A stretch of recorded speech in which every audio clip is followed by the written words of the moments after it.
আমার সাথে পড়ুন বিসমিল্লাহির রহমানির রহিম।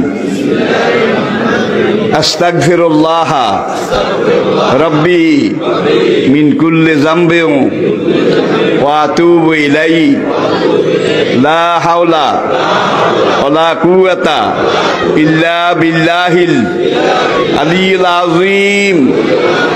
তাওবা ইয়া আল্লাহ, তাওবা ইয়া আল্লাহ, তাওবা ইয়া আল্লাহ, তাওবা ইয়া রাব্বি, লা ইলাহা ইল্লাল্লাহু মুহাম্মাদুর রাসূলুল্লাহ।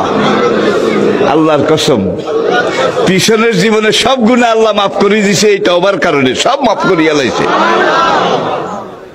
আর কিছু কিছু টেন্ডল আছে, কেন্ডা আছে, গুনাহ তো করতে আসি, হুজুরে যখন কইছে তওবা করি কিছু ছাড়াই হালাই।